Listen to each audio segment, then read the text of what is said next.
Bienvenue dans Méditation, le podcast dédié à la préparation mentale, au sport et à la méditation.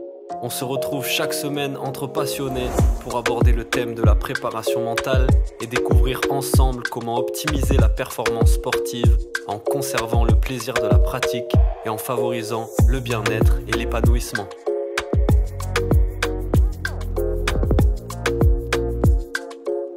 C'est parti, bienvenue dans le podcast Méditation. On se retrouve pour un nouvel épisode avec un nouvel invité. Et aujourd'hui, on va parler respiration parce que je reçois un entrepreneur qui est aussi coach en respiration. C'est un spécialiste de cette respiration. Il dit lui-même que c'est un super pouvoir et qu'il faut absolument apprendre à le maîtriser. Et on va parler de tout ça aujourd'hui avec Boris. Salut Boris, comment ça va? Eh ben écoute, ça va fort bien. Merci beaucoup, Paul, déjà pour ton invitation. Et puis, belle annonce, beau teasing, c'est cool, Ah effectivement. ben ça fait plaisir et encore, j'ai pas tout dit. Si tu peux revenir toi un petit peu sur ton parcours. Je sais notamment que toi, voilà, dans ta vie d'entrepreneur, tu étais dirigeant d'une start-up, tu as vécu à 1000 à l'heure et tu as souffert du stress, de la fatigue pendant plusieurs années. Ça a impacté ta santé, même d'autres domaines Ouais. de ta vie. Et la respiration est venue remettre un peu de l'ordre dans tout ça. Est-ce que tu peux nous en dire un peu plus? Ouais, carrément, avec grand plaisir. Bah écoute, comme tu disais, moi alors j'ai pas du tout de base eu, si tu veux, une formation ou un métier dans la santé, avant il y a 2 ans. Moi, pendant une dizaine d'années, j'ai été dans le milieu de l'entreprise, dans le milieu du marketing, dans le business sur internet. J'ai été, comme tu as dit, bah, fondateur d'une start-up dans le milieu de l'édition, dans la lecture. C'était ça il y a 5-6 ans. Et si tu veux, je me suis retrouvé, moi, en tant que fondateur d'entreprise, à vivre, comme tu disais, une vie à 1000 à l'heure.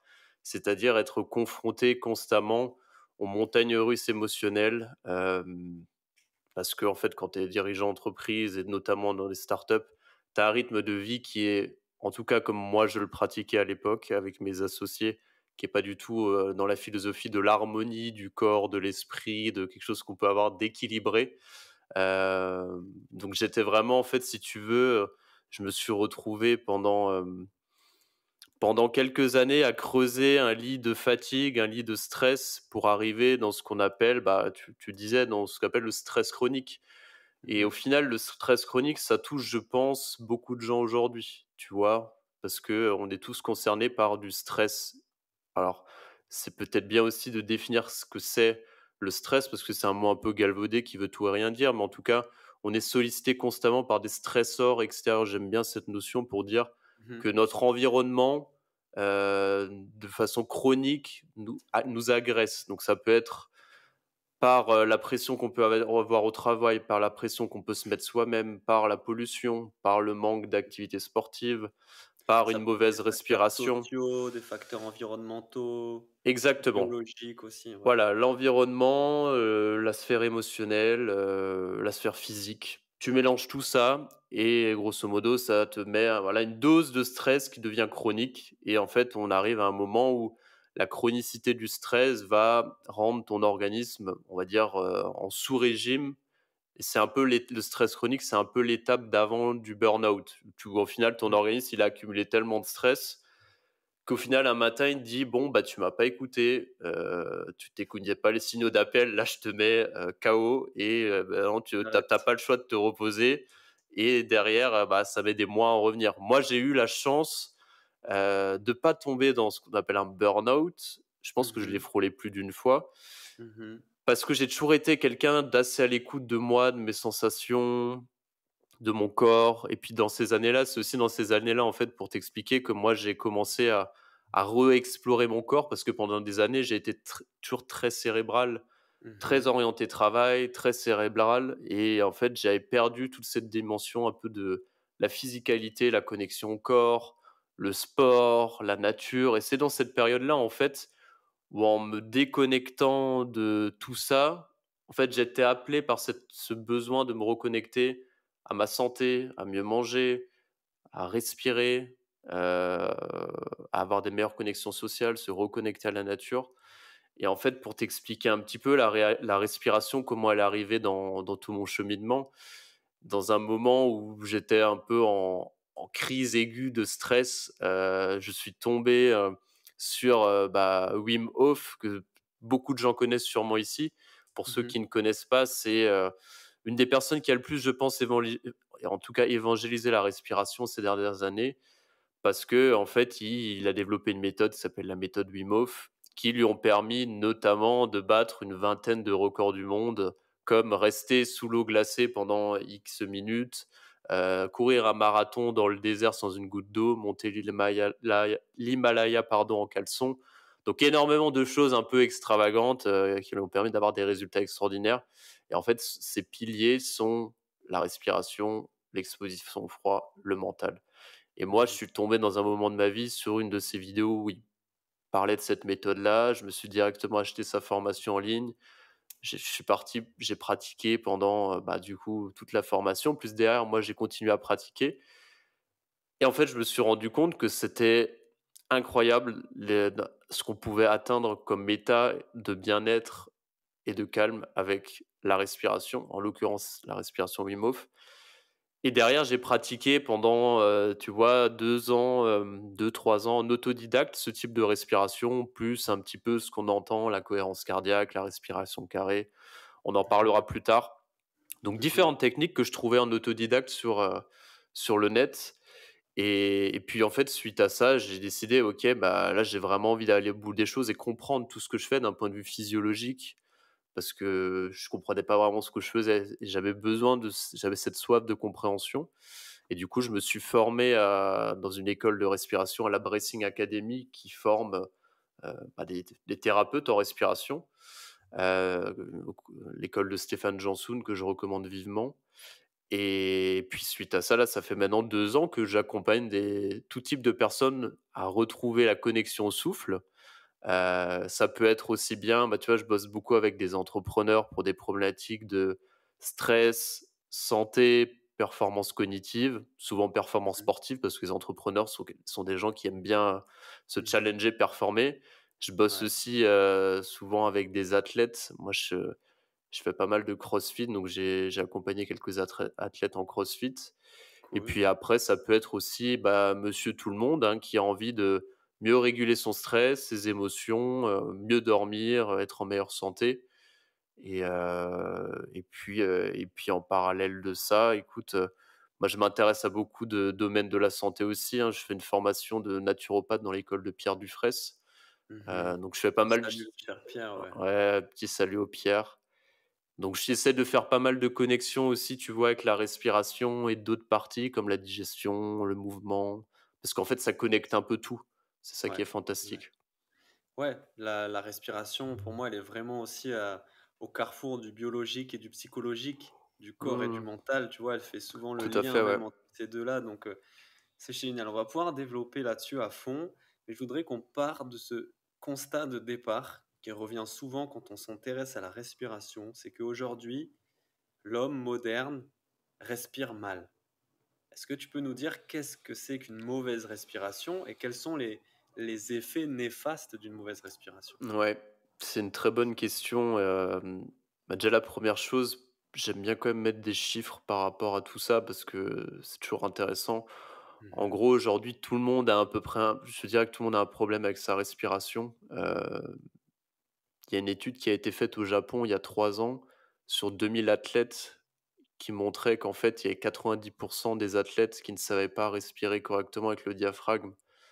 Donc je dis toujours, quand je fais des formations ou des séminaires, voilà, imaginez sur des sportifs de haut niveau, déjà le pourcentage de la population qui a pas une respiration optimale. Donc pour la personne de tous les jours, c'est encore pire. Donc déjà une petite stat, c'est effectivement tout le monde peut optimiser sa respiration. Et qu'est-ce une mauvaise respiration? Donc on va dire plutôt, on va essayer de définir, c'est qu'est-ce qu'une respiration qui n'est pas fonctionnelle, qui n'est pas Mmh. adaptée, physiologiquement adaptée? Déjà, il y a quelques grands principes pour moi qui sont essentiels quand on parle de respiration, c'est favoriser la respiration nasale. Ça, on l'entend souvent, mais c'est pas c'est vraiment super important parce que le nez est l'organe de la respiration. parce qu'il y a une fonction de filtration des déchets, des bactéries. Le nez permet de réchauffer l'air, de favoriser la vasodilatation, de bien stimuler le diaphragme, de stimuler le système nerveux parasympathique. Donc Mmh. énormément de fonctions qui sont mis en branle, qu'on n'aura pas quand on respire avec la bouche. Au contraire, quand on va respirer avec la bouche, on va avoir une respiration qui va être plus chaotique, saccadée, qui va plus stimuler le système nerveux sympathique, du stress. Et on Mmh. va avoir souvent des gens, en fait, ceux qui respirent souvent chroniquement par la bouche, il y a quelques façons de repérer un peu ça. C'est est-ce qu'on est souvent essoufflé? Sans doute qu'on respire par la bouche. Est-ce qu'on fait de l'asthme peut-être, de l'apnée du sommeil? Est-ce qu'on ronfle souvent? Est-ce qu'on est dans ce qu'on appelle une hyperventilation? C'est en fait, quand en fait notre rythme, respiratoire est beaucoup trop rapide. Donc en fait, on crée une dette d'oxygène parce qu'on tolère très mal le dioxyde de carbone. Donc en fait, il y a déjà quelques petits signes de si on respire par la bouche, il y a de fortes chances qu'en fait on ait, quelques-uns de ces symptômes que j'ai pu citer. Après, je dirais un autre facteur, que moi je vois souvent et qui est super important, c'est que beaucoup de gens ont tendance à respirer beaucoup, tu sais, avec le haut Mmh. du corps, Dans la donc dans poitrine, la poitrine, voire, la partie des épaules. Donc en fait, mmh on se retrouve un peu mh. à bout de souffle. En fait, on n'utilise que la partie haute et on Mmh. n'utilise pas du tout la partie basse, la respiration abdominale, la respiration costale, qui est une zone qui est essentielle parce qu'en fait, en respirant avec le diaphragme dans cette zone-là, la zone du bas, on va masser toute la sphère digestive. Donc il y a Mmh. un espèce de va-et-vient constant qui se fait, qui permet d'avoir une digestion optimale. Et aussi, ça va permettre aussi d'avoir un bon gainage, en fait, quand on sollicite cette zone-là. Parce que la Mmh. respiration, outre sa fonction d'oxygénation, elle a aussi pour but, comme je le disais, de masser tous les organes digestifs, mais aussi de maintenir la statique. Et du coup, souvent, quand on a une respiration haute comme ça, on va mal oxygéner, on va souvent avoir des problématiques digestives parce qu'en fait, on optimise mal, on va dire, le massage des organes, et on peut avoir aussi des problèmes de posture parce qu'en fait, on va être tout le temps, on va dire, les épaules vers l'avant. Donc c'est aussi, voilà, ça c'est un deuxième facteur que je vois souvent, donc respirer par la bouche, respirer par le haut. Mmh. Et après il y a, on va dire qu'il y a d'autres, symptômes, critères qu'on peut voir souvent pour essayer de se dire: «Est-ce qu'on est dans une respiration dysfonctionnelle?» Il y a des tests qu'on peut faire. Moi je fais souvent passer des tests aux personnes que j'accompagne. Mais souvent un autre facteur que je vois très souvent, c'est en fait les gens qui tolèrent très mal l'apnée, donc c'est-à-dire une décision volontaire d'arrêter de respirer sur un moment T, Mmh. ont de fortes chances d'avoir un problème avec la respiration. Enfin, c'est pas ont de fortes chances, ont un problème avec la respiration. Et il y a notamment un test que vous pouvez faire chez vous qui s'appelle le test Bolt. Hem, En fait, c'est très simple, on va prendre une inspiration, prendre une expiration, on va se bloquer le nez et on va en fait attendre les premiers signes d'envie de respirer, et à ce moment-là, on reprend notre respiration, et la durée de ce test-là va permettre d'avoir une évaluation de ce qu'on appelle la tolérance au dioxyde de carbone, et c'est sa tolérance à l'apnée. Et plus on va avoir un score qui est élevé, plus on a de chances d'être en bonne santé, d'être résilient. Plus on a un score qui est faible, ce qui est faible, c'est moins de 15-20 secondes, plus Mmh. on a de chances d'avoir des problématiques de santé. Typiquement, quelqu'un qui va être asthmatique, il tiendra moins de 10 secondes. Quelqu'un qui respire souvent par la bouche, sûrement moins de 10 secondes aussi. Quelqu'un qui est en bonne santé, théoriquement, devrait être plutôt autour de 40 secondes. Et il y a peu de gens qui le sont. On est Mmh. plutôt, en moyenne, on est plutôt à, de ce que je vois, entre 15 et 25 secondes. Ouais, ce test de Bolt est top parce qu'il permet aussi de suivre ta progression et ton évolution Exactement, ouais. quand tu te mets à entraîner, à pratiquer ta respiration, quoi. Et tu vois que ça peut augmenter petit à petit. Ta tolérance au CO2, tes capacités respiratoires augmentent. Et Ouais, tu peux le mesurer concrètement avec un test assez simple comme tout à celui-là, ouais. fait, ouais. Tout à fait, ouais, si tu veux, moi, quand on bosse en respiration, on bosse toujours en tout cas, moi, je bosse toujours sur 3 piliers. Mmh. Hem, un 1 pilier qu'on va avoir, c'est le pilier de la respiration, on va dire mécanique. C'est comment est-ce que tu veux optimiser le geste respiratoire. Donc c'est ce qu'on a vu avant, travailler la respiration nasale pour qu'elle soit inconsciente, normale au quotidien.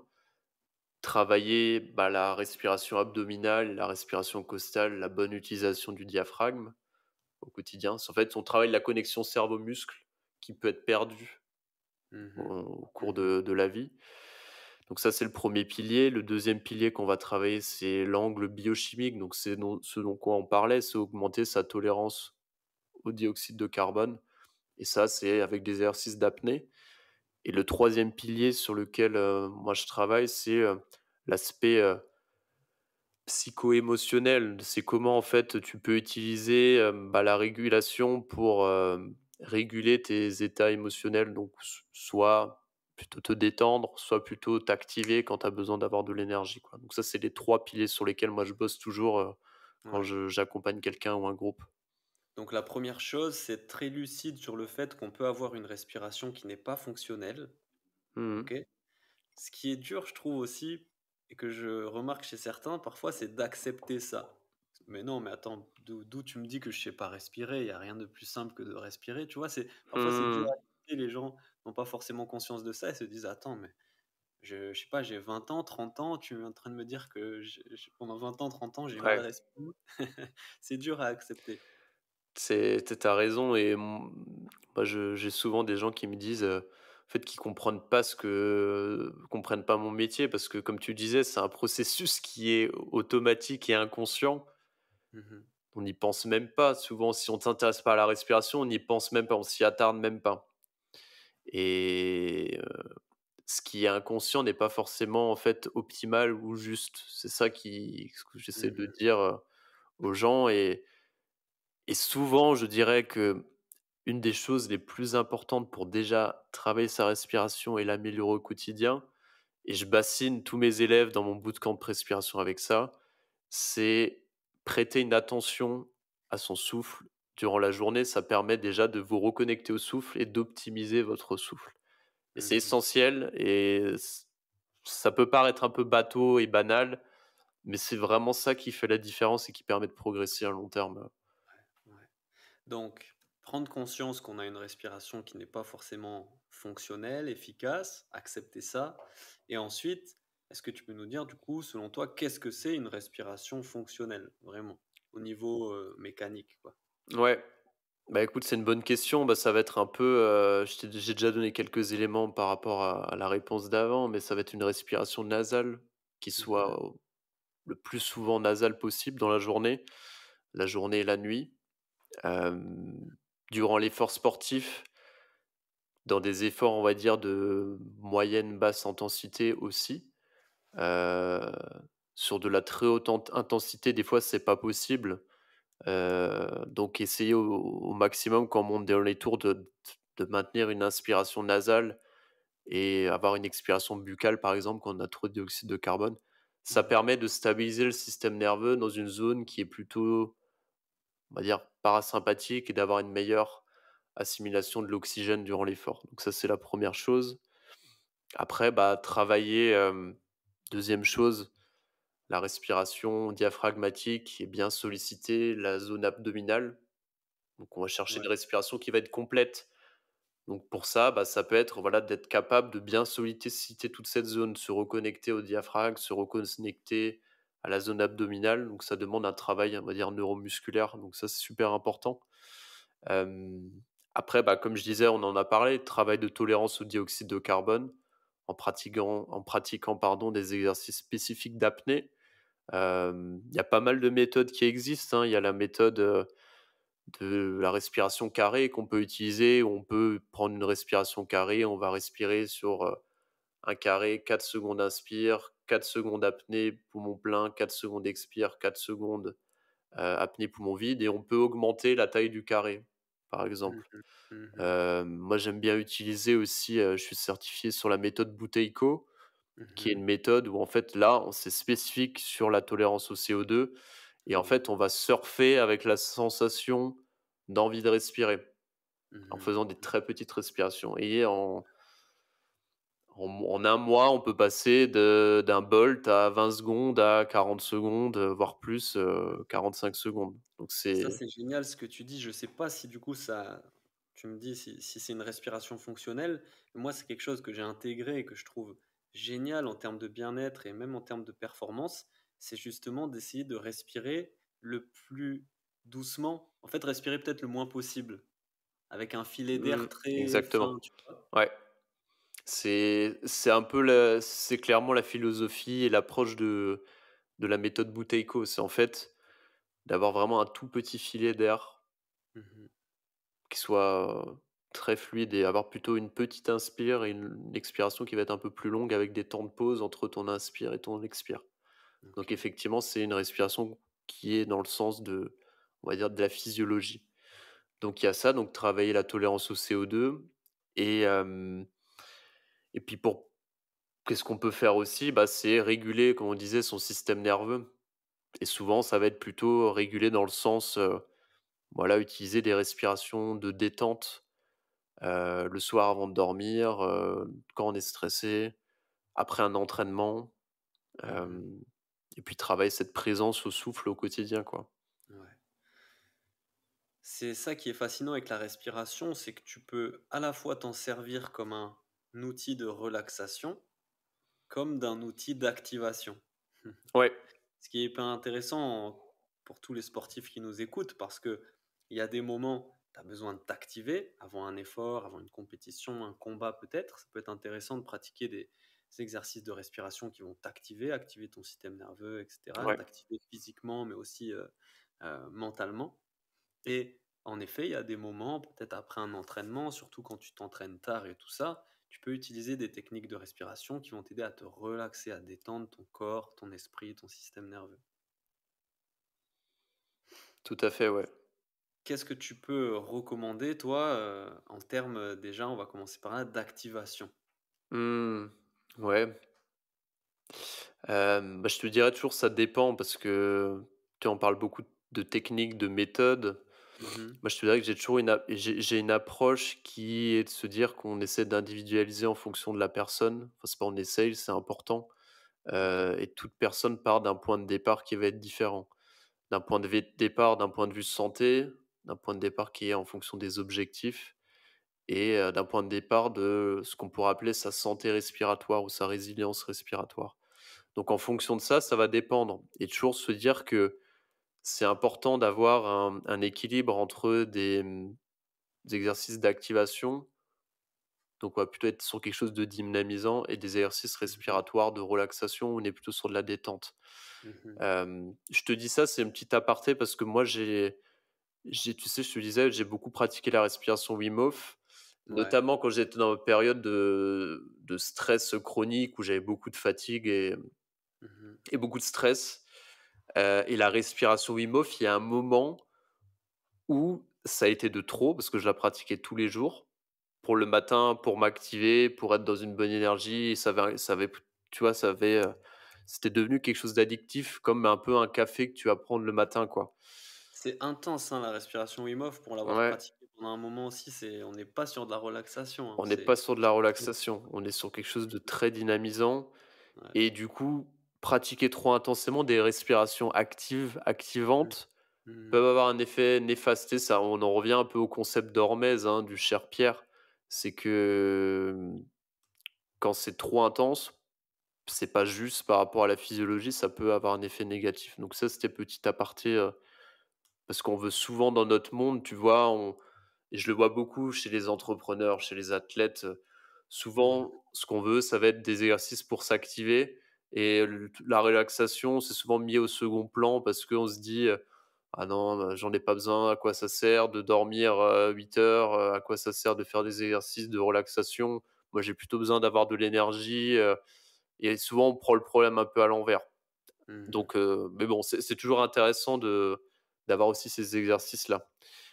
Donc qu'est-ce que tu peux faire? Bah, tu vas avoir Wim Hof peut être une respiration à pratiquer de temps en temps, Mmh. typiquement, 1 fois par semaine, quand on a envie de s'activer. Ça peut être Ouais. intéressant.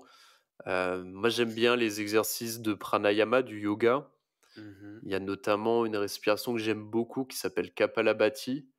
Je Mhm. sais pas si ça te parle, si tu la connais, Si, ouais, bien sûr, elle a été vachement popularisée en plus dans le jiu-jitsu brésilien. D'accord, OK, je Tu le sais vois pas. ici, tu le vois beaucoup faire cet exercice. Moi, je la pratique toujours avant d'aller à l'entraînement. Je fais cette OK. respiration Kapalabhati. Je trouve ça, justement, ça m'active, ça me met dans un bon état physique, mental. Ouais, moi je l'aime bien parce qu'elle a ce côté où je trouve que tu peux avoir des effets similaires à la respiration Wim Hof, mais ça reste plus physiologiquement peut-être, juste adapté. Wim Hof, on va aller chercher quelque chose d'un peu plus Ouais. puissant, enfin on va dire Forcé. puissant, forcé.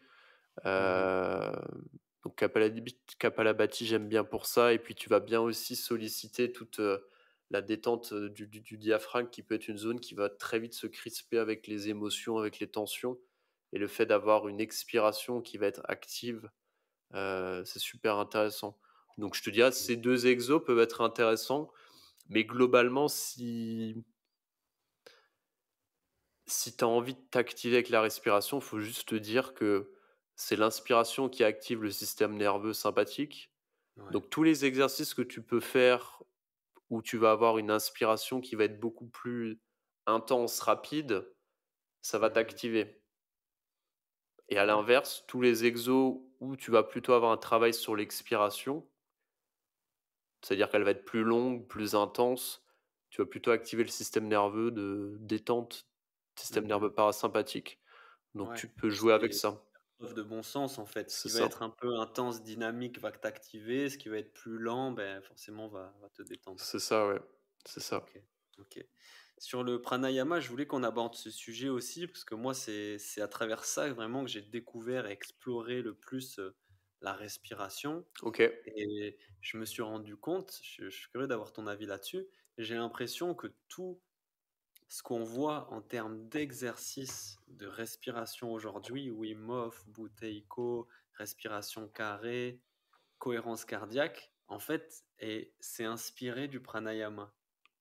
On retrouve dans le pranayama les bases, un petit peu, en tout cas, une inspiration de tout ce qu'on a retrouvé ensuite, après qui a été adapté, modifié, etc. Ouais, ouais, c'est une très, très bonne remarque et j'écoutais encore un podcast, ce midi, qui parlait de ça, sur le fait qu'au final, nous, on a pas inventé grand-chose en respiration. Aujourd'hui, il y a une, tendance, une vague d'intérêt pour la respiration et pas Mhm. mal d'études, valident les bienfaits de la respiration, ce qui est génial, Ouais. clairement. Parce qu'en fait, il y a de plus en plus de gens qui pratiquent et aujourd'hui, on vit dans une société où on a besoin, nous, en Occident, d'avoir des études scientifiques, la science qui va valider des techniques, qui Mhm. sont pratiquées depuis des millénaires, en Asie, en Orient, Mhm. donc en fait, c'est comme tu dis, la respiration, elle est pratiquée depuis des millénaires dans certaines civilisations. On parle, bah, là, du yoga dans la civilisation bouddhiste en Inde, la respiration taoïste où le souffle a une place, primordiale, même, tu vois, de nombreuses pratiques chamaniques où la respiration fait partie des rituels pour arriver en transe, où au final, c'est des respirations qui se rapprochent de la respiration Wim Hof. Wim Hof, lui, s'est inspiré hem, des Du yoga respirations, Tummo. ouais, du yoga Tumo, exactement, je cherchais le mot. Hem, Tu vois, même les instruments de musique type, les didgeridoo, ce genre de choses, tous les instruments avant, en fait, Mhm. tu utilises ton souffle et tu allonges ton expiration et en fait, le fait de jouer ce type d'instrument, ça fait un travail du souffle et Mhm. ça amenait en fait, certaines civilisations à arriver dans des états, on va dire de transe ou travail du souffle pour être, on va dire connecté à quelque chose de profond. C'est un peu l'idée de la respiration, c'est l'essence, la connexion au tout, la connexion à en fait, à son environnement, la connexion à soi. Donc tu as bien raison, en fait, toutes les respirations Wim Hof, Buteyko, la cohérence cardiaque, c'est aujourd'hui une nouvelle façon de synthétiser toutes ces connaissances à travers des études scientifiques, pour Ouais. certaines ou non. Mais voilà, sûrement que les techniques de pranayama sont sûrement on va dire une des philosophies les plus avancées si on a envie de s'intéresser à la respiration, Mmh. travailler, enfin aller explorer ça, c'est sûrement une très bonnes écoles, effectivement. Les plus avancées et les plus fines et ça, c'est une question que je me pose souvent, c'est comment ces yogis, il y a des centaines ou des milliers d'années, ont pu arriver à ces découvertes rien qu'avec cette exploration intérieure très fine, tu vois? De façon très empirique, quoi. Ouais, c'est bien que tu le précises parce que plus j'avance moi dans ma pratique, plus ma pratique elle devient, comme tu disais, fine, intentionnelle, juste Mmh. et moins elle devient, on va dire, cadrée, structurée, dans le s Académique. académique. Parce Mmh. que souvent et c'est normal, au début, on aborde la respiration avec des exercices très spécifiques, des tempos. Ah OK, il faut que je respire sur 4, après sur, bloc sur 6, Mmh. on expire Mmh. sur 8. Et je dis souvent à mes élèves, c'est bien au début, mais ce qui va être important, c'est aussi la qualité de présence que vous allez avoir quand vous respirez. Visualisez le diaphragme qui bouge, ressentez les sensations, mettez les mains sur votre abdomen pour ressentir le va-et-vient du diaphragme, la vague. Posez potentiellement une intention quand vous pratiquez. Ayez une emphase sur certaines zones Mmh. de votre corps. J'ai eu une expérience qui, moi, m'a assez bluffé par rapport à ça. J'utilise un appareil qui s'appelle une ceinture de respiration qui s'appelle OXA. Qui je sais pas si tu en as entendu parler, mais ça pourrait intéresser ton audience. En gros, c'est une ceinture des respirations qui permet de capter en temps réel ta variabilité cardiaque. Tu OK. sais, c'est un peu comme les Oura Ring, les Whoop qui tu vois Ouais, calcul sur ouais. ton HRV. Sauf que là, cette ceinture, elle te calcule en temps réel ta variabilité cardiaque Mmh. et tout l'objectif, en fait, de cette ceinture, c'est de t'aider à atteindre ce qu'on appelle l'état de cohérence cardiaque de résonance. Et Mmh. c'est un état très particulier dans lequel tu synchronises ton rythme cardiaque avec ta variabilité cardiaque et ton cycle respiratoire. Et OK. quand tu atteins cet état de résonance, tu es dans une zone, on va dire, très parasympathique, très connectée. Ça peut être similaire à un état de flow assez profond. Donc c'est particulier. Si tu fais de la cohérence cardiaque, comme c'est pratiqué de façon, on va dire populaire, beaucoup de gens qui n'atteignent jamais en fait vraiment cet état de cohérence parce qu'en fait Mmh. ça demande pas seulement de respirer selon un tempo spécifique, ça demande aussi d'avoir on va dire un relâchement très particulier. Et Mmh. du coup, donc quand j'ai été, expérimenter, cet état de cohérence avec cette ceinture, au début, bah, j'arrivais à rentrer dans cet état de cohérence, donc c'était bien, mais j'avais, sur ma courbe on va dire ils appellent ça la strength de cohérence, donc c'est l'intensité de la cohérence.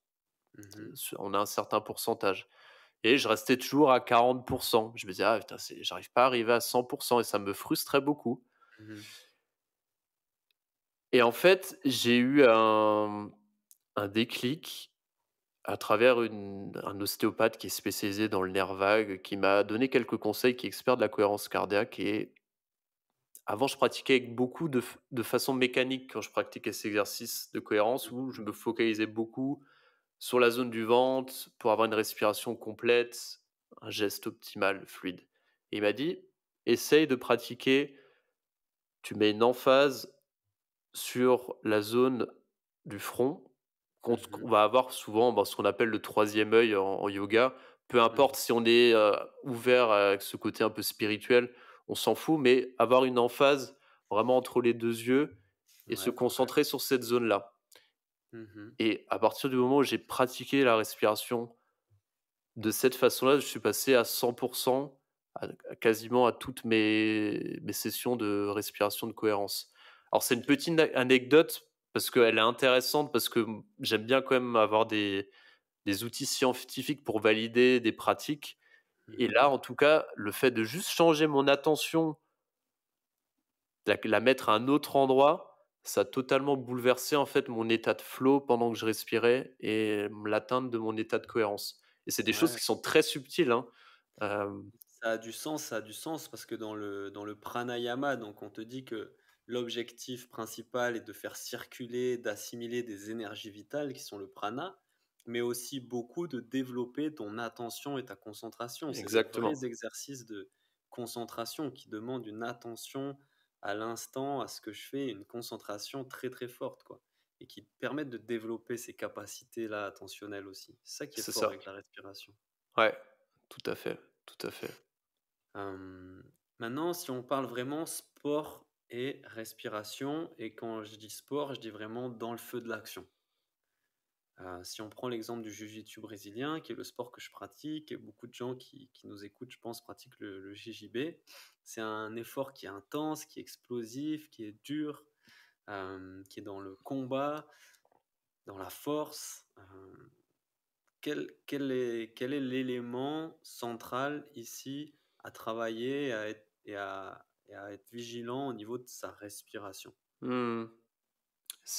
Alors moi, je suis pas expert du JJB, je j'ai jamais pratiqué, mais du coup, je vais me je vais me dire un peu ce qui me vient et ce qui me paraît être des principes essentiels, mais je pense que Mhm. tu pourras compléter parce que tu as Ouais. vraiment l'expérience de terrain. Je serais très heureux un peu d'avoir ton avis aussi là-dessus, moi ça m'intéresse. Mais déjà, ce qui me paraît essentiel, c'est j'imagine que quand tu as des efforts explosifs comme ça, c'est très important en fait d'avoir un état, on va dire de calme et de présence, enfin voilà, d'être dans un état de relâchement avant d'avoir on va dire ton effort explosif. Ouais, ouais. Donc ça me paraît déjà essentiel. Donc j'imagine être le plus souvent en respiration nasale, dans ce cas-là, me paraît Mhm. super important pour garder cette maîtrise, cette bonne oxygénation, cette bonne Ouais. ancrage au sol, pour pouvoir être Ouais. dans, voilà, on va dire, quelque chose d'explosif par la suite.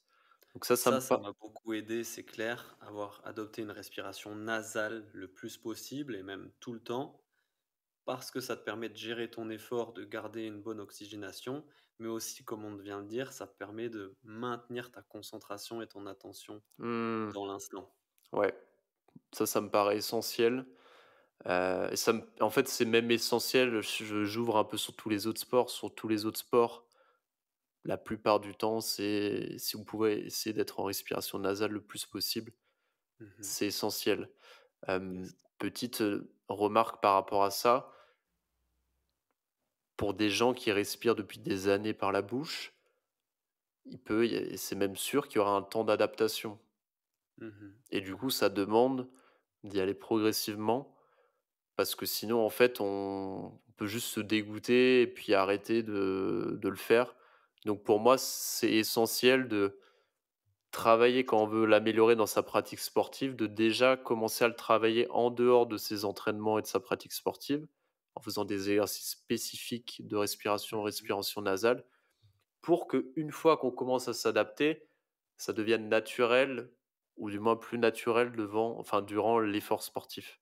Bien sûr, on développe un skills en dehors de son combat pour pouvoir l'utiliser, le ramener avec soi le Exactement, ouais. lendemain. C'est pas pendant le combat, ouais, qu'on le travaille. C'est ça, donc ça, c'est la première chose et ça me paraît essentiel, bah, comme tu disais, pour maintenir la concentration, un système nerveux parasympathique.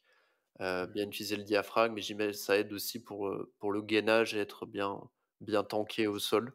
Ok. Hem, Après, comme tu disais, je pense qu'il peut avoir des exercices intéressants à pratiquer avant un combat, potentiellement, Mhm. ou avant un entraînement. Comme tu disais, Kapalabhati pour se concentrer, Ouais. pour faire circuler un peu l'énergie vitale, chauffer un peu tous les muscles de la respiration, ça peut être intéressant. Yes. Tu peux avoir aussi pour des gens qui ont pas envie de forcément faire Kapalabhati, peut-être des respirations type respiration carrée peut être intéressant parce que ça permet d'augmenter aussi un peu le focus et ça amène un léger travail de tolérance au dioxyde de carbone avant, Ouais. Ouais. un combat et en fait la respiration carrée a été, popularisée parce que c'était la respiration des Navy Seals, les forces d'élite américaines qui l'utilisaient pour se mettre dans une situation de concentration extrême. Donc je Mhm. pense que ça peut être très intéressant aussi, avant un Yes. combat. Hem, Potentiellement, je vois pas exactement comment est structuré un combat de JJB, mais moi, il y a une respiration que j'aime beaucoup et qui permet en quelques 30 secondes, 1 minute, de redescendre dans une zone parasympathique. Ça s'appelle le soupir physiologique. Mhm. C'est une respiration où en fait on va faire une première grande inspiration par le nez et directement on va faire derrière une seconde inspiration par le nez, donc ça ressemble à ça. Et on va faire une longue expiration par la bouche. Ok. Et en fait, faire quelques cycles, ça peut être vraiment sur moins d'une minute, de ce type de respiration, peut être intéressant. Par exemple, durant un effort, enfin, sur un moment de pause, imaginons qu'on a une Ouais, ouais, partie ouais. active, il y a peut-être un moment où on a vraiment besoin de se redescendre dans une zone, de concentration, de détente. Se faire deux trois cycles de cette respiration peut être intéressant pour Alors, revenir redescendre très vite, quoi. ouais, c'est super ça, parce que quand je pense au JJB, donc c'est un combat au sol, il y a des moments un peu plus calmes où par exemple l'adversaire est dans ta garde, où tu OK. arrives à poser le jeu, où donc théoriquement, quand je me projette, tu peux avoir le temps de te faire une, deux, voire trois peut-être respirations de ce type, soupir physiologique. Il y a aussi des moments où l'arbitre te relève et je sais Voilà, pas, il faut remettre sa ceinture, son kimono, donc tu peux en profiter pour faire cette respiration, pour peut-être regagner en, en calme, en concentration, et ça peut aider pour l'oxygénation. Et après, à l'entraînement, comme on enchaîne les randoris, donc les ouais. combats, ben, entre les randoris, ça peut aussi être, je pense, intéressant à tester, ouais, Ouais, je carrément. je pense que typiquement sur des moments, comme tu disais, entre guillemets «de pause», peut-être pas Mhm. dans le feu de l'action parce que j'imagine que tu es plus en mode Ouais, sur, la survie et tu penses pas à ça, mais sur des moments, des brefs instants de pause, si tu as 30 secondes pour, souffler, ça permet d'atterrir dans la zone parasympathique et de descendre le rythme cardiaque en très peu de temps. Donc ouais. ça peut Et être là, on très imagine intéressant. que si tu as fait ce travail-là, toi, tu as réussi à redescendre ton rythme cardiaque, ton système nerveux, tandis que l'autre n'a pas fait. Voilà, Forcément, tu repars avec un léger avantage à ce c'est ça, niveau-là. exactement. Donc tu as ça qui me Et, paraît intéressant. Après on en et a pour déjà développer, ouais, vas-y. pour développer ses capacités respiratoires pour l'effort, pour un effort, on va dire, intense, comme le CrossFit ou le JJB. Du coup, ça va vraiment être travaillé en amont, cet entraînement de tolérance au CO2 qui va être intéressant. Exactement, bah, c'est exactement le point sur lequel je voulais revenir, c'est ça, c'est en amont pour maximiser l'endurance, maximiser, on va dire ta tolérance à l'effort intense. Le travail de tolérance au CO2 est super intéressant pour ça. Parce qu'en fait, tu vas beaucoup mieux oxygéner durant ton combat. Mhm. Mhm. Donc super essentiel de travailler des exercices, Ok. type bouteille-co, type des exercices d'apnée. Hem, Ça Ouais. demande pour le coup, je dirais on peut travailler tout seul un peu des exercices d'apnée ou faire un peu bouteille-co tout seul, mais je dirais que c'est plus intéressant à mon sens comme de travailler avec quelqu'un dont c'est le métier parce que ça demande des protocoles un peu plus spécifiques Mhm. et vu qu'on va chercher on va dire on surfe avec de l'inconfort, Mhm. pour que ça soit juste et que ça permette une progression, pour moi, c'est quand même important de bosser avec quelqu'un là-dessus parce que, ça demande un test respiratoire, ça demande une progression, ça demande une Bien justesse. sûr. Mais pour moi, c'est essentiel et dans la prépa, on va dire sportive physique, je pense Mhm. que ça doit être, effectivement un des Ouais, piliers qui est vraiment essentiel à travailler, même si les autres sont aussi c'est clair. essentiels, hein. C'est clair, et ça, moi, je le rappelle souvent aussi, c'est que c'est pareil pour la préparation physique, la préparation mentale. Tu peux aller à la salle de ton côté, tu peux entraîner, trouver de l'information et tout ça Ouais, dans ton côté, mais si tu veux vraiment optimiser, progresser et atteindre une forme de transformation dans ce que tu souhaites développer, ben, le fait d'être accompagné par quelqu'un qui connaît des protocoles, qui va te mettre en place des méthodes d'entraînement personnalisées sur mesure, ça va forcément te faire progresser plus vite et plus efficacement, ça c'est ouais, clair et net. tout à Mais fait. ce qui est fou, tu vois, c'est que moi, en 30 ans de sport, j'ai toujours pratiqué énormément de sport, énormément de disciplines différentes, mais on m'a jamais parlé de respiration. Ouais, bah, c'est clair. J'ai fait ces découvertes par moi-même, notamment à travers le yoga et le pranayama qui m'a ouvert à tout l'univers de la respiration après. Mais je me souviens pas d'un club sportif, d'un coach, d'un entraîneur qui soit nous ait parlé de la respiration, nous ait dit de nous y intéresser, ou ait fait venir quelqu'un pour nous en parler, tu vois. Aujourd'hui, Mmh. bon, peut-être ça se démocratise, mais Ouais. ça reste quand même C c'est un absent comme le mental, en fait. C'est un grand c'est absent de la performance sportive. c'est clair, je pense que c'est tu fais une bonne comparaison avec la prépa mentale. Je pense que c'est quelque chose, dont on s'intéresse plus à tout ça depuis quelques années Mhm, parce que, parce qu'il y a l'apport des neurosciences, parce qu'il y a aussi, comme tu disais, il y a eu le yoga qui est arrivé en Europe, donc il y a beaucoup de gens qui pratiquent le yoga, donc beaucoup plus d'intérêt avec la respiration parce qu'il y a eu, des, des personnes qui sont intéressées, qui évangélisaient la pratique comme Wim Hof. mhm, Hem, mais effectivement, c'est assez fou qu'on s'y intéresse pas, alors que vraiment, tu vois, moi, je toutes les personnes que j'ai pu accompagner, je vois souvent un peu 2 cas en respiration. Le cas où la personne a une respiration dans la moyenne, donc qui dit dans la moyenne dit une respiration qui est pas ouf, donc qui peut être clairement optimisée à plein de niveaux, notamment pour le stress, sommeil, oxygénation cellulaire et elle va trouver beaucoup de bienfaits à la respiration et ça va être, génial pour elle. Mais tu as l'autre cas où ça sera peut-être, c'est moins représentatif, mais c'est des gens pour qui la respiration, c'est un caillou dans la chaussure. C'est vraiment tous les jours, ils marchent avec ce caillou dans la chaussure parce qu'ils mhm, respirent par la bouche, parce qu'ils hyperventilent, donc ils ont une respiration qui est beaucoup trop rapide, parce qu'ils vont mal dormir, parce qu'ils font de l'apnée du sommeil.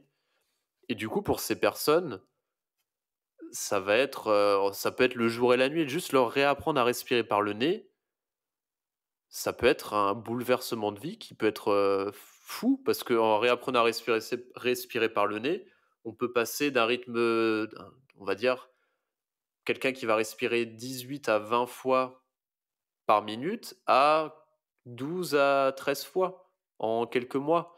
Donc tu mhm, imagines l'économie d'énergie de l'organisme et l'oxygénation qui va être, optimisée à tous les niveaux et j'en ai mhm, eu dans la sphère du crossfit, hein.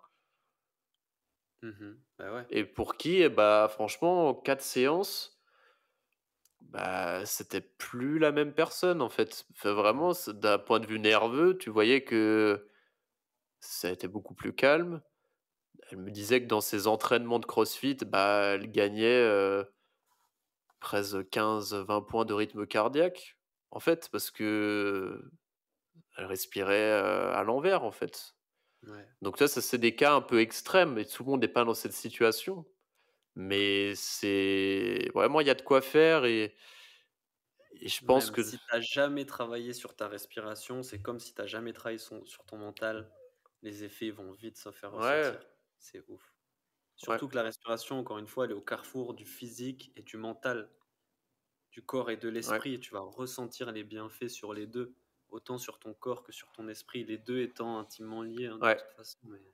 c'est ça, c'est ce qui me plaît dans la respiration, c'est comme tu dis, c'est ça relie le corps et l'esprit, le conscient, l'inconscient, ça Mhm. relie le côté, tu vois, tradition ancestrale, millénaire et côté, plus neuroscientifique actuel d'aujourd'hui et c'est un carrefour qui est super intéressant parce qu'on tu vois, moi qui suis quelqu'un de très curieux, qui est à la fois très rationnel, scientifique, qui a à la fois une ouverture d'esprit et intuitif sur certaines pratiques, voilà, comme on disait, orientales. Moi, je m'éclate dans la respiration parce que ça connecte un peu tout ça, en fait Mhm. et quand je vois les résultats qu'on peut avoir, en quelques séances, quand je réapprends aux gens à respirer, c'est fou. C'est juste dingue. Après, ça Ouais. demande de la pratique, c'est sûr. Mhm. C'est comme tout, ça demande de la pratique, ça demande de l'attention au souffle au quotidien.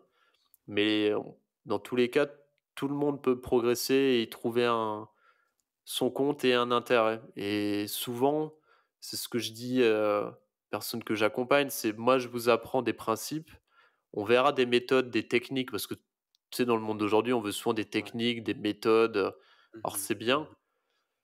mais au final, essayez de vous voyez quels sont les outils qui vous touchent à un moment T, qui vous permettent de progresser, d'être mieux dans votre vie. Ouais. Et peut-être que pendant 3 mois, ça va être cette technique-là, peut-être qu'après vous allez totalement la mettre de côté, passer sur autre Mhm. chose. Mhm. Donc pour moi, il y a pas de Tu vois, il y a pas de combat d'ego, de conflit d'école, de: «Ah, c'est quoi la meilleure technique de respiration? Ouais, Est-ce que ouais, c'est Wim Hof? Est-ce que c'est Bouteilleco? Est-ce que c'est la cohérence cardiaque?» Souvent, c'est des questions qu'on me pose, hein: «C'est quoi la meilleure technique pour ça, pour mmh, ci?» Je dis toujours: «Ça dépend», parce que ça va dépendre de la personne, ça va dépendre du moment de sa vie, enfin, ça dépend de plein de choses, et c'est ça qui est intéressant avec la respiration, c'est qu'on peut jouer avec tous ces outils et voir ouais. comment est-ce que notre organisme, réagit à C'est tout vrai ça, quoi. qu'il y a vraiment une diversité pour le coup de techniques ou de méthodes ou de styles qui Ouais, permet de tester plein de choses, de passer de l'une à l'autre, d'en lâcher une, de reprendre l'autre, et tu vois? ouais, Et ce que j'ai envie de rappeler aussi, c'est que moi, je pratique beaucoup donc aujourd'hui les exercices de respiration parce que ça va m'apporter un bien-être mental, physique, améliorer mes performances sportives et tout ça, mais aussi parce qu'en fait, je kiffe le faire.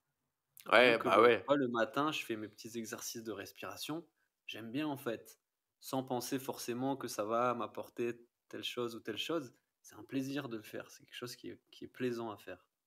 C'est essentiel. Bah, je pense que c'est essentiel dans tout ce qu'on fait. Si on arrive à y trouver du plaisir, Mhm. ça permet de maintenir, une pratique et puis de kiffer, parce qu'on est quand même là pour ça, de kiffer sa Ouais, pratique ouais, c'est et clair. d'être bien. Toi, du coup, qu'est-ce que tu pratiques, Au comme quotidien, respiration au moi, quotidien? ça va être des pranayama. Le matin, toujours Nadi Shuddhi. Donc, tu sais, cette respiration alternée Alterner, ouais, très sympa, avec ouais. les Nadi Shodhana ou Nadi Shuni. Moi, c'est vraiment celle que je vais pratiquer au quotidien, que j'adore. Comme je pratique la méditation au quotidien, il n'y a pas forcément une respiration, c'est plus une attention à la respiration qui va être portée, tu vois. Et après, avant un entraînement, Kapalabhati, j'aime, OK. ça m'active, ça me met bien. Et ensuite, le soir, notamment après l'entraînement, si je me suis entraîné tard, ça va être soit quelque chose un peu de l'ordre de la cohérence cardiaque ou respiration profonde, quelque chose de De relaxant, relaxant, ouais. se calmer. Et ça fait une grosse différence aussi, je le précise, et peut-être tu peux nous apporter des précisions sur comment ça marche. Mais quand tu ressors d'un entraînement de JJB, que tu t'es entraîné tard, tu peux avoir du mal à t'endormir Ouais, ou ne pas avoir un très bon sommeil parce que je crois que ton système nerveux est et bien activé. surexcité, ouais.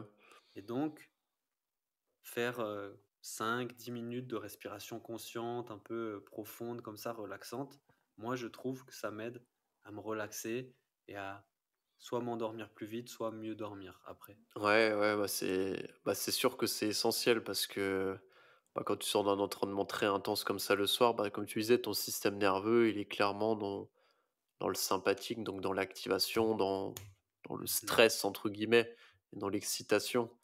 Donc mhm, c'est super important à mon sens, pour favoriser l'endormissement, de le faire redescendre.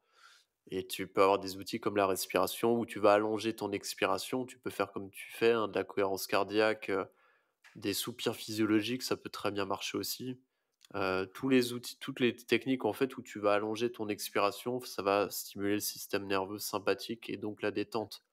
Donc ouais, ça typiquement super intéressant à faire, et j'ai beaucoup de retours super positifs, tu sais, pour des gens qui souvent le soir avant de dormir, font des insomnies ou sont beaucoup dans la tête, et le fait d'avoir une attention au souffle et de pratiquer des allonges ouais, d'expiration, bah, ils me disent: «Ah putain, je mhm.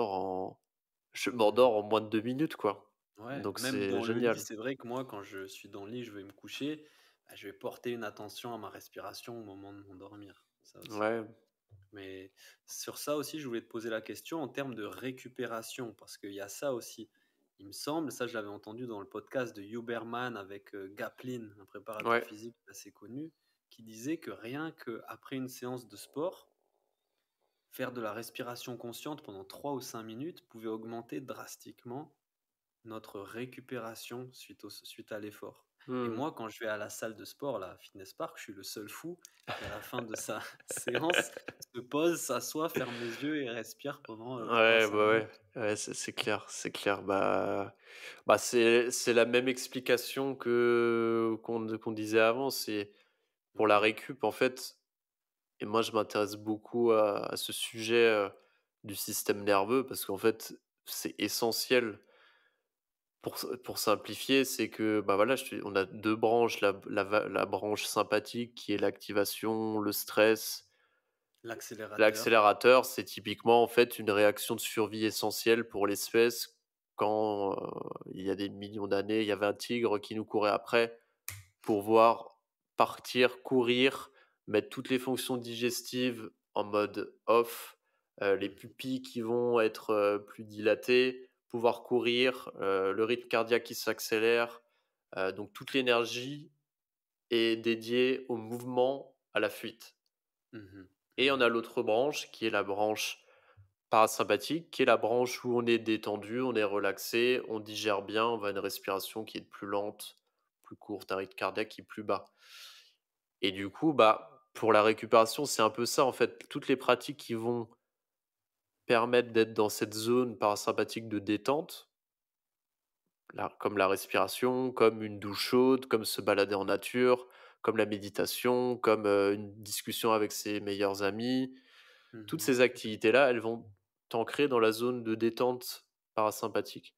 Donc, c'est sûr que c'est super important et intéressant de faire, comme tu disais, hein, tu vois, des pratiques respiratoires de détente post-entraînement pour revenir dans cette zone-là plus rapidement que si tu ne le fais pas et que Mmh. tu rentres, par exemple, chez toi, bah, directement, tu vas sur, je sais pas, tu continues à travailler sur ton ordinateur ou tu vas faire quelque chose qui va être très actif, nouveau, Mmh où au mh. final ton organisme, il aura pas eu le temps et il aura pas mis du mouvement pour être dans cette zone de relaxation. Et il faut Ouais. toujours penser à cette dynamique-là, c'est que plus tu es dans cette zone parasympathique, plus tu vas amener de la récupération, plus tu vas amener du coup de l'optimisation de tes performances et souvent, bah, en fait, on est beaucoup trop dans la zone d'activation aujourd'hui. C'est pour ça que Mmh. je te parlais du stress chronique qui touche tout le monde. C'est qu'en fait, on vit dans un monde qui, pour lequel je pense on n'est pas spécialement adapté parce que tout va trop vite. Les réseaux sociaux, les emails, on va faire tout très vite. Toujours beaucoup de sollicitations aussi, plein d'informations, Exactement, pression. exactement. Et en fait, on n'est pas adapté on n'a pas encore réussi à s'adapter totalement en fait à toutes nos créations, ce qui fait qu'on est sursollicité et on est constamment dans cette zone de stress au quotidien. Mmh. On a peu de Mmh. temps pour revenir dans cette zone parasympathique de détente. Et le fait Ouais, de se trouver des moments, bah, comme tu fais avec les routines de respiration, avec la méditation, avec les balades en nature, ouais. avec prendre 10 minutes pour soi, pour faire, je sais pas, de la peinture, de la céramique, ce que vous voulez.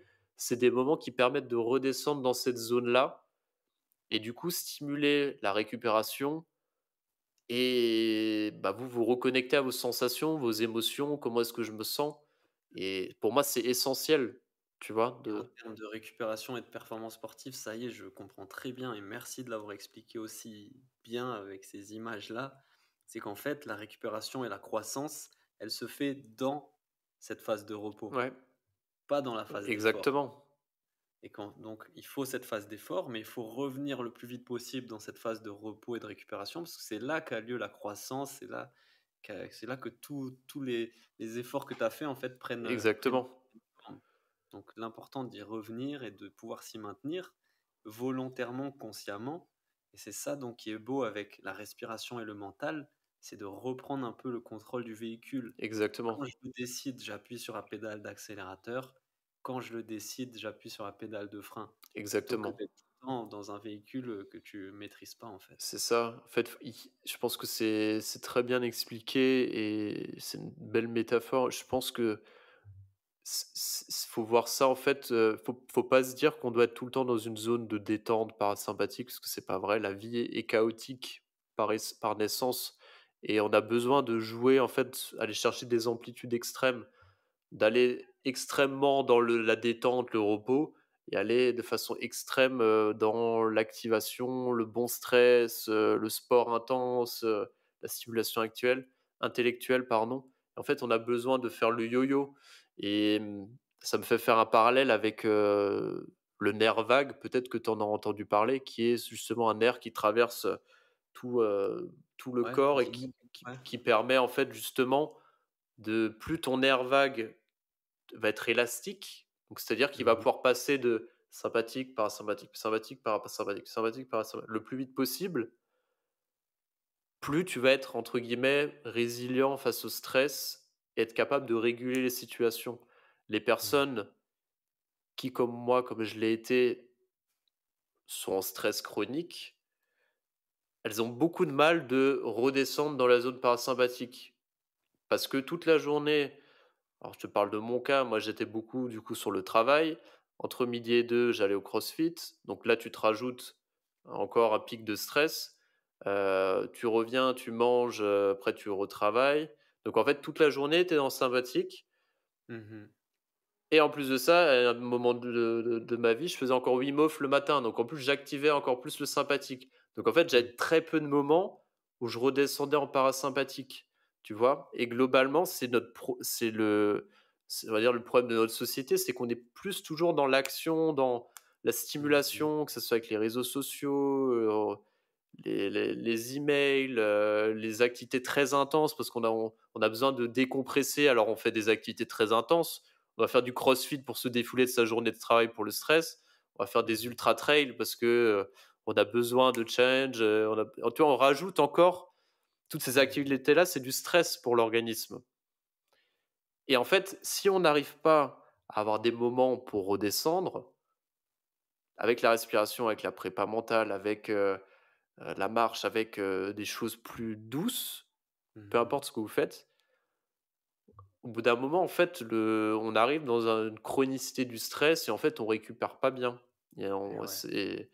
c'est primordial à mon sens de comprendre ça et c'est pas pour rien que les sportifs de très haut niveau, la récupération, ça fait partie de l'entraînement, tu vois? Mmh.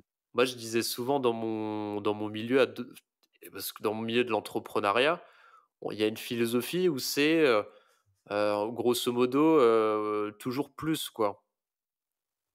Mmh. Et je faisais souvent la comparaison, on disait: «Mais si on veut être performant en tant qu'entrepreneur, la récupération est primordiale comme un sportif de haut niveau» et qu'à long terme, ça ne fonctionne pas. Et aujourd'hui, bah, tu vois, je suis content parce que je vois quand même que tu as des entrepreneurs assez connus comme Elon Musk, Zuckerberg qui se mettent au sport et qui évangélisent un peu ça en disant qu'ils se sentent plus équilibrés, du coup, ils prennent des meilleures décisions pour leur boîte. Pour moi, c'est Mmh. essentiel, mais jusqu'à il y a encore, 4-5 ans, Ouais, c'était pas la vas-y. philosophie, tu vois? Et pour moi, c'est hyper important, tu vois, dans sa vie C'est de clair. Ça, c'est au centre de mon approche aussi de la préparation mentale, c'est-à-dire que le bien-être d'un athlète est indissociable de sa c'est clair, performance. Et autant tu t'entraînes, autant tu dois récupérer. c'est clair, Ta récupération, elle doit être au niveau de ton entraînement, de même intensité, et que l'équilibre, en fait, il se situe là. Pas dans un c'est petit clair. milieu, je m'entraîne un peu, je récupère un peu. Non, vas-y, entraîne-toi à fond, défonce-toi, dépassement de soi, goût de l'effort. Moi, je suis à fond pour ça, hein.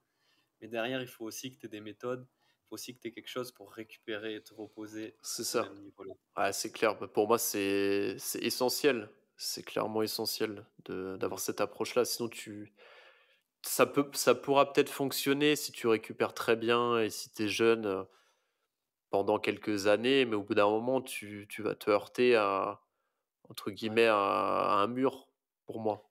Et puis c'est aussi du coup, et ça, c'est ce que j'essaye de mettre en valeur, reprendre le contrôle sur ta vie et sur ta progression et sur ta performance sportive. Pouvoir justement appuyer à fond sur l'accélérateur quand on a envie, quand tu vas à l'entraînement en compétition, et pouvoir appuyer à fond de façon volontaire, consciente et maîtrisée sur le frein quand tu as besoin de reposer, de récupérer, d'être dans la relaxation et de la détente, tu vois. C'est ça. Pour moi, Et c'est maîtriser la respiration, ben, c'est ça le super pouvoir aussi, peut-être, c'est c'est ça. pouvoir contrôler ça, quoi. C'est ça et mais tu vois, on en revient toujours à cette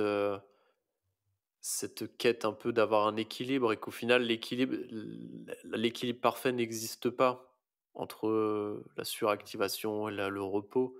Mais c'est plutôt pouvoir aller dans ces intensités et aller très très intensément dans une, très intensément dans l'autre et pouvoir être assez élastique là-dedans et de se dire que plus on va dans une intensité, imaginons que c'est l'effort intense sportif, bah, c'est-à-dire que si on pousse un peu plus sur cette pédale d'accélérateur, il faudra pousser un peu plus sur la pédale d'accélérateur du repos aussi, pour pouvoir Mmh. progresser et pouvoir avoir des meilleures performances, quoi.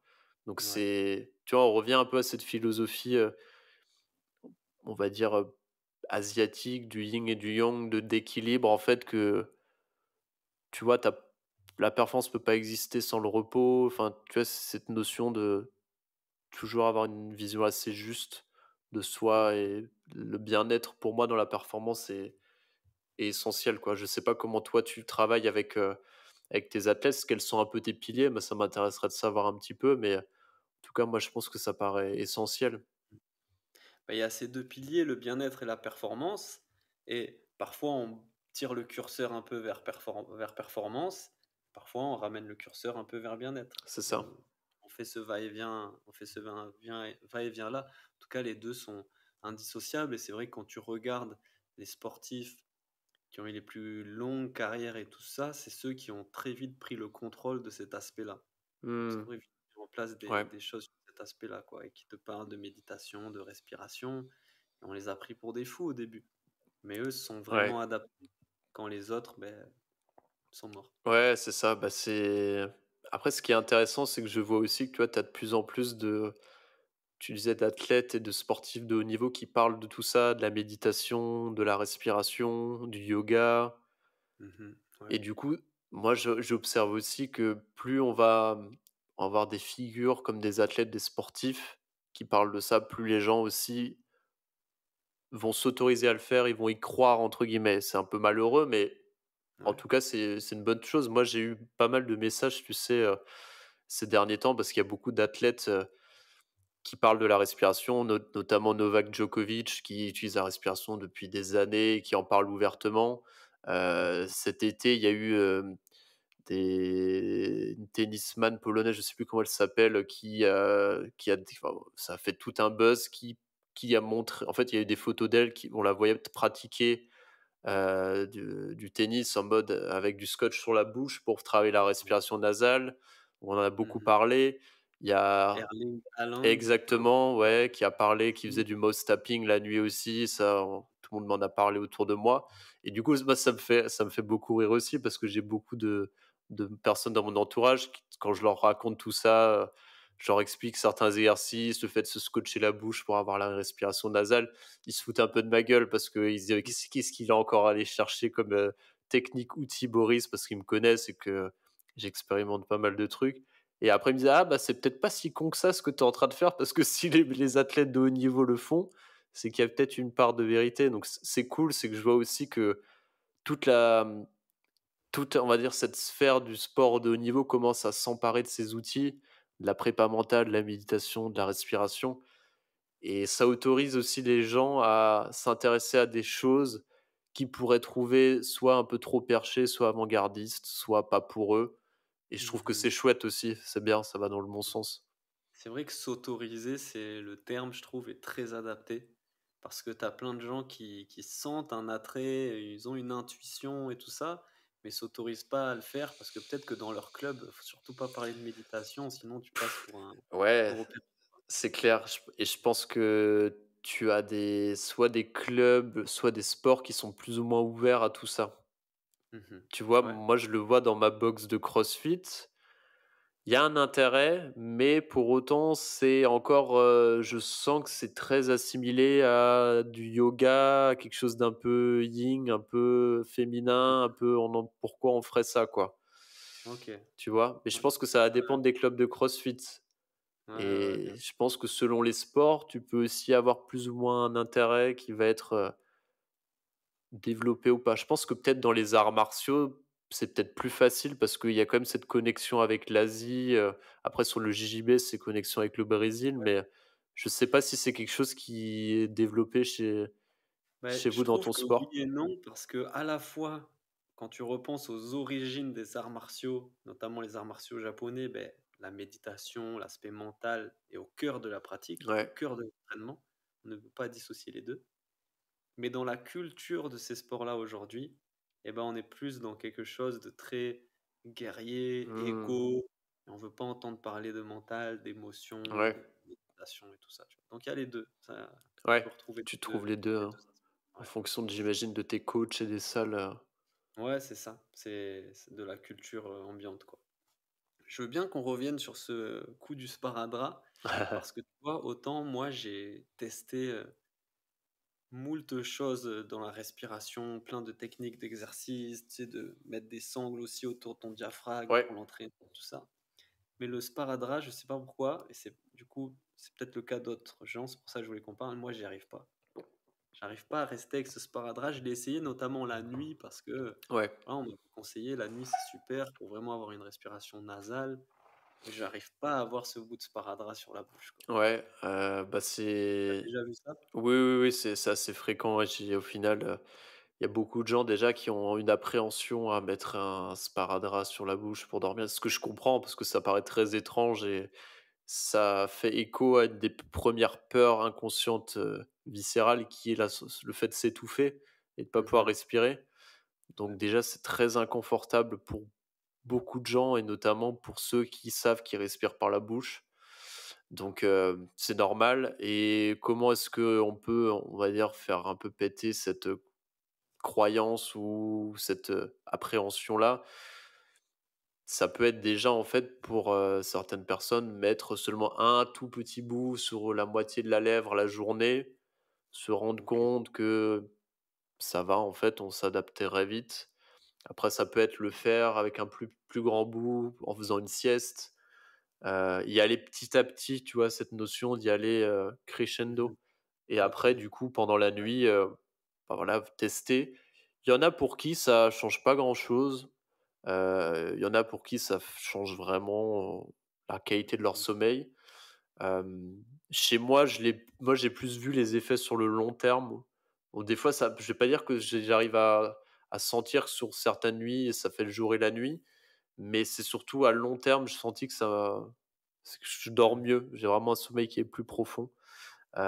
Et après, est-ce que toi, tu disais que tu te l'enlèves pendant la nuit ou c'est l'appréhension de Non, le c'est faire? plutôt la sensation, en fait. Je mets ce sparadrap sur ma bouche, je vais me coucher, je me dis: «Mais, c'est trop gênant, en fait, ça me dérange», je l'enlève. Ouais, c'est gênant Parce que parce que tu as du mal à respirer par le nez ou c'est la sensation d'avoir le non, non, c'est sparadrap? la sensation, le sparadrap sur mes lèvres, j'ai pas persévéré là-dedans. Je me suis dit que moi, je pratique pas mal de choses à côté, voilà, c'était Oui, juste pour tester, du coup, je l'ai pas ouais, j'ai pas prolongé l'expérience, on va dire. ouais, bah, moi j'utilise un sparadrap hypoallergénique, tu sais, un truc que tu achètes en pharmacie qui est pas trop enfin pas du ruban adhésif quoi, tu vois? Ouais, ouais, ouais, Donc d'accord, déjà, c'est OK. un peu mieux. Après oui, tu t'habitues aussi. Tu t'habitues. Mmh. Après, c'est pas très glamour, pour ta chérie à côté ou c'est clair, mais moi, je sais que ça m'aide bien. Après, c'est une exploration, hein. Moi, je force personne à, Mmh. tu vois, à expérimenter ça. En tout cas, moi, j'ai jamais eu il y a pas de risque spécifique parce que à part si vraiment on a la cloison nasale totalement bouchée, que de base on respire vraiment très fortement par la bouche et que le faire, faut y aller progressivement, quoi. Faut pas directement se scotcher la bouche et essayer de dormir, c'est y aller petit à Ouais, petit. Mais voilà, comme d'hab. c'est exact, ouais, on en revient à quelque chose de basique, mais qu'on a besoin de répéter souvent, quoi.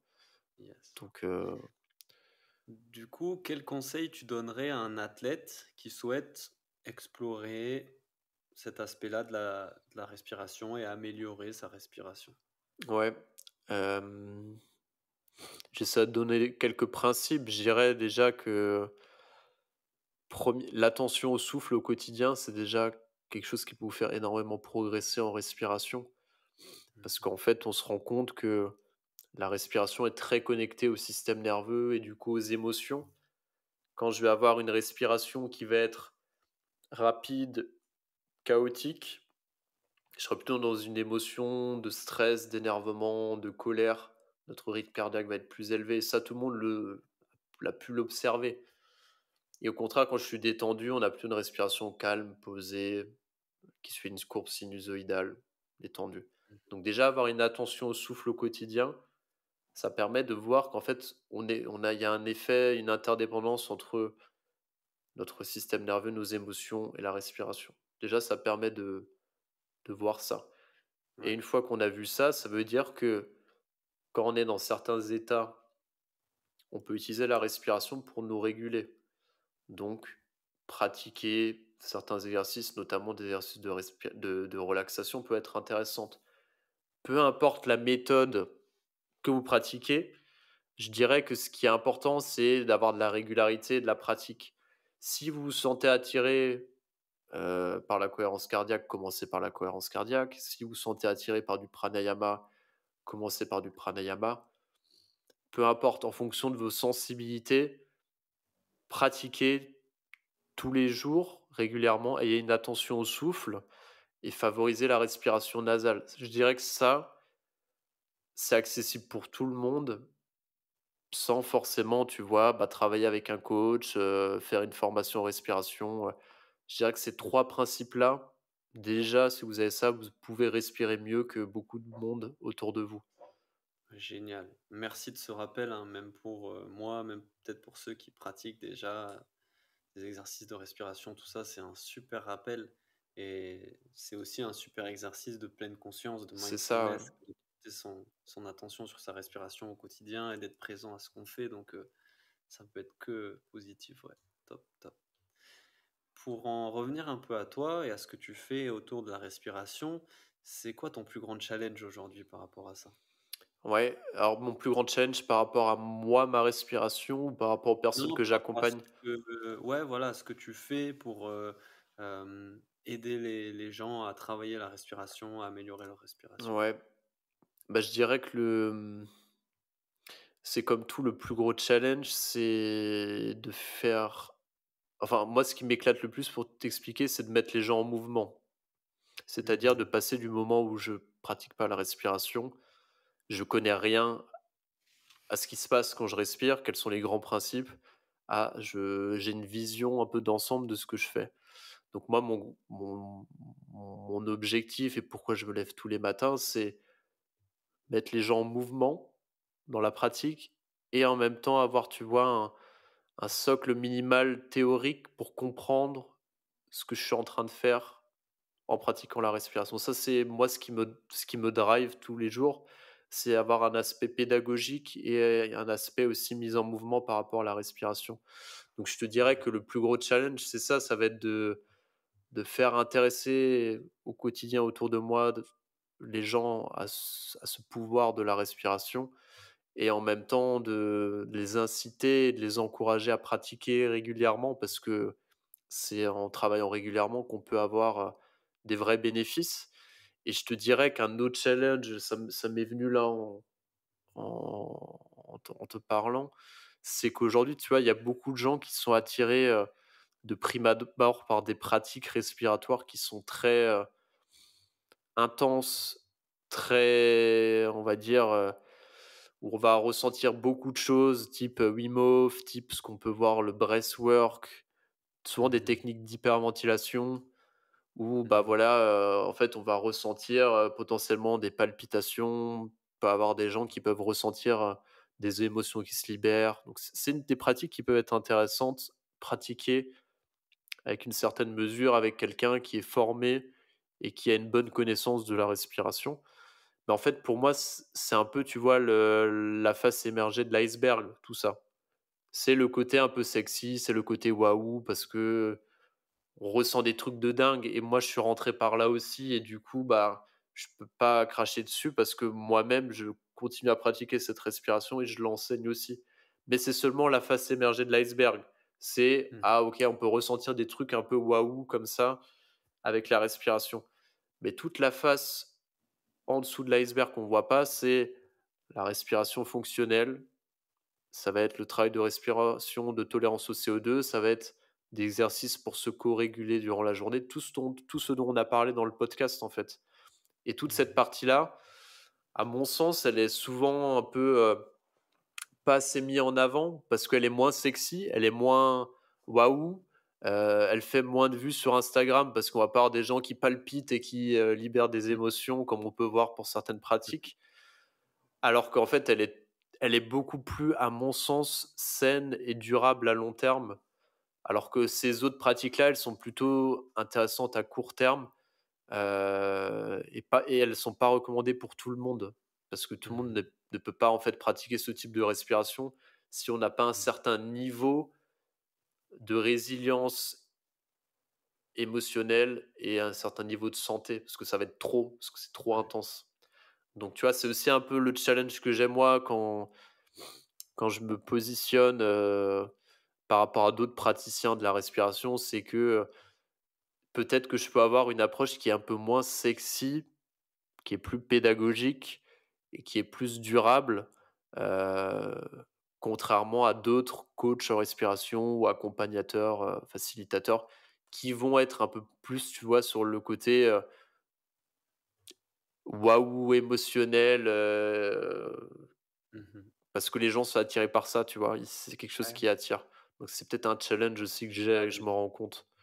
ouais, ça a du sens, mais je trouve que tu relèves très bien ce challenge, à travers ton discours, le contenu que tu partages aussi. Tu arrives à mettre en avant quand même, en valeur cet aspect un peu plus profond, dont tu parles là. Ah super, bah, ça me fait plaisir. C'est cool d'avoir un retour.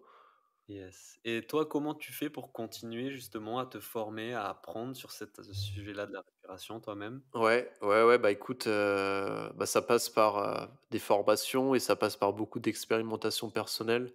Tu Ouais. vois, j'ai des périodes, alors, j'ai beaucoup travaillé ces derniers mois sur l'état de cohérence, tu sais, justement avec, l'outil dont je te parlais, Oxa, heu, Mmh.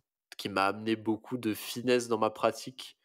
Donc ça a été une exploration personnelle, moi, pendant plusieurs mois et aujourd'hui, tu vois, je travaille, j'essaie de faire aussi des connexions avec, d'autres choses. Alors ça peut paraître surprenant, mais je travaille beaucoup sur ma posture en ce moment parce que, Mmh. la posture est directement liée à la respiration et vice versa.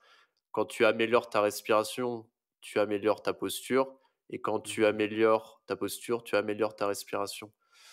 Ouais. Et moi, si tu veux, j'ai pas mal de limitations dues à la posture assise, épaules vers l'avant Mmh. et du coup, je travaille Mmh. beaucoup sur des exercices plutôt, on va dire, de mobilité en ce moment pour aller, ouvrir toute la cage thoracique, me tenir plus droit, pouvoir en Mmh. fait aller chercher ce qu'on appelle une respiration qui va être plus complète et Mmh.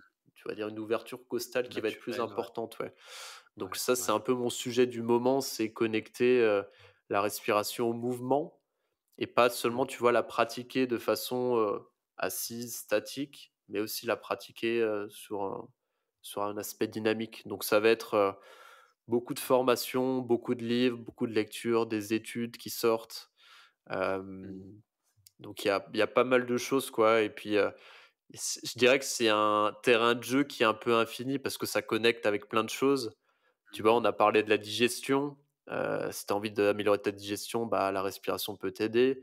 Si L'alimentation. l'alimentation pareil, Ouais. tu vois, typiquement ça fait des connexions avec imaginons quelqu'un qui a le nez bouché tout le temps, ah bah, Mmh. peut-être, qu'il se rendra compte que s'il a le nez bouché et qu'il respire par la bouche, c'est parce que, il a une sensibilité au gluten ou au lactose. Mmh. Mmh. Tu vois? Et souvent les gens s'en Ouais, rendent même pas compte et quand je fais des accompagnements Bouteiko, c'est un des sujets, pour restaurer la respiration nasale ouais. et c'est, «OK, est-ce que vous avez souvent le nez bouché?» «Oui». «Ah oui, oui, souvent». «Ah bah, prêtez attention de quand quel est le moment dans lequel votre nez va se boucher?» et souvent c'est: «Ah bah, c'est vrai que quand je mange du gluten, mon nez se bouche». «Ah, c'est vrai que les produits laitiers, j'adore mais ça me bouche le nez». Alors ça veut pas dire Mmh. qu'on doit tout arrêter forcément, Mmh. mais Mmh. peut-être essayer aussi de repérer dans l'alimentation, bah, peut-être qu'il y a des blocages qui peuvent se faire des sinus Ouais, dus à une c'est un sensibilité peu ça. alimentaire, quoi. Mmh. Donc tu as Ouais, énormément de pistes d'exploration et c'est vraiment top, quoi. ouais. Est-ce que justement tu aurais un livre à nous recommander sur, la respiration? Ouais, alors j'en ai 2 qui me viennent. OK. Il y a un très connu et qui est très facile à lire et qui se lit très bien, c'est celui de James Nestor qui s'appelle «Breath», Respire en français. OK. C'est un journaliste qui s'est intéressé à la respiration et qui mêle en fait, études scientifiques et expérimentation personnelle et du coup, c'est super intéressant parce que c'est écrit de façon journalistique, C'est c'est très accessible. accessible Ouais. et pour ceux qui ont un esprit un peu plus scientifique et qui veulent quelque chose de complet, le livre de Stéphane Jansoun, Respirer bien plus qu'une pratique essentielle, qui est du coup Stéphane Jansoun, qui est le fondateur de l'école dans laquelle je me suis formé, la Bracing Academy, qui a un profil OK. d'ancien triathlète de haut niveau et qui a fait un travail de synthèse qui est, très, très cool, très complet, mais qui demande d'avoir un esprit un peu scientifique et d'aimer aller dans le fond des choses. Donc ce livre est très, OK. très cool pour ça. Ah, mais c'est cool, il y a deux approches alors qu'on Voilà, peut comme aller ça, en fonction de son profil, on peut aller creuser. nickel. Et au niveau de toi, ce que tu proposes, pour explorer la respiration, qu'est-ce que tu proposes actuellement? Je sais qu'il y a un bootcamp qui a l'air génial d'ailleurs, j'ai regardé Ouais, le post que tu avais fait dessus. ouais, Heu, bah, écoute, merci déjà pour, me permettre d'en parler et puis, avec ce que tu fais avec le podcast, ça peut permettre de faire connaître aussi mon travail, donc c'est chouette. mmh Moi, je propose, bah, du coup, comme tu disais, hein, là, depuis début septembre, je propose un format collectif, un bootcamp. Ouais. Du coup, c'est une idée de partir avec, pendant, pendant une période de 5 semaines, faire 5 lives, 5 masterclass en ligne, donc totalement en distanciel, dans lesquels on va explorer avec un groupe de 20 personnes tous les différents volets, tous les aspects de la respiration, avec chaque semaine une thématique en particulier et on va expérimenter ensemble, tu vois, bah, différentes pratiques, différentes techniques et chaque, live, on j'ai très à cœur, bah, comme tu as vu dans ce podcast, d'expliquer les grands principes pour qu'on Mmh. puisse avoir, en fait, à la fin de ce programme, une autonomie totale sur la respiration et du coup, quelle pratique me correspond à moi.